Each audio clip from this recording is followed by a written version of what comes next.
সে এত সুন্দর, এত সুইট, ও মাই গড। কেন সিনেমায় আসেন না আমার প্রশ্ন। আচ্ছা, আমার থেকে দূরে সরে গেল কেন? আমি কি কাছে ডাকবো সেই জন্য? ভাইয়া যদি মাইন্ড করে। খুবই ভালো লাগছে সকলের উপস্থিতিতে। আমার অন্তরে অন্তঃস্থল থেকে অনেক শুভেচ্ছা, শুভকামনা। এই মেকআপ সেক্টরটাকে সামটাইম মানুষ অনেক অন্যভাবে দেখে, তবে ডে বাই ডে এই মেকআপ সেক্টরটা ডে বাই ডে একটা জায়গায় পৌঁছে যাচ্ছে। এত বড় অ্যাওয়ার্ড ফাংশন করেছে, তো আমি তাদের জন্য অনেক ব্লেসিং এবং তাদের অনেক দোয়া। আর পাশে আছে, যদি কথাই থাকে কিন্তু আমার পাশে আসে কিন্তু কি রশিদ? রশিদ না, রাতিস। ওটা বোঝার জন্য রাতে আসিস। খুব ভালো লাগলো, থ্যাংক ইউ ভেরি মাচ। তোমার সাথে কিছু আনুষ্ঠানিকতা আছে, তার আগে আমি একটু ফারহানের কাছে যাই। Sorry to make you wait. ও একটা অ্যানাউন্স করবে, অবশ্যই তার ভালো লাগা মন্দ লাগা, তার অভিব্যক্তি, তার অনুভূতি সব জানাবে। আমি বেশি বলছি মনে হয় না?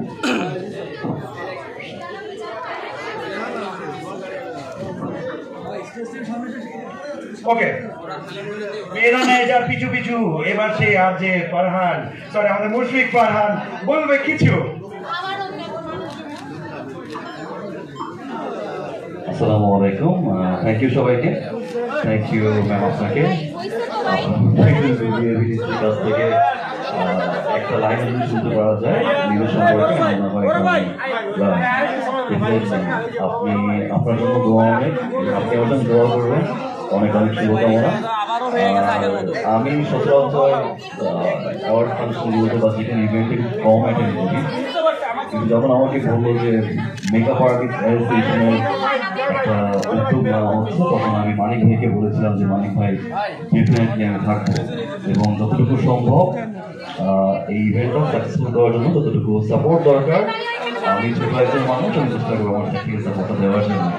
So I tried a lot definitely, and Makeup Artist Association-এর ফিউচারে যত ইভেন্ট হবে সব কিছুর জন্য আমি ফারহানের সাথে আছি।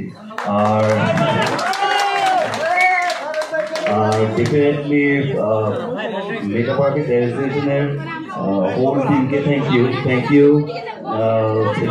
ভাইকে, ভাইয়ের মেকআপ ওয়াজ বিউটিফুল, বাট সবচেয়ে বড় কথা হচ্ছে মেকআপটা কোন ভাই করলো, বাট যে আর্টিস্টগুলো পারফর্ম করেছে অ্যাক্টিং ওয়াজ মাইন্ড ব্লোয়িং। ওকে, আমি জানি না আপনার কাছে ভালো লেগেছে, এটা হচ্ছে অ্যাক্টিং ভালো ছিল, আমি জানি না কারা ছিল। সবার জন্য শুভকামনা। ডেফিনেটলি অনেক অনেক ভালোবাসা মানিক ভাই, থ্যাংক ইউ।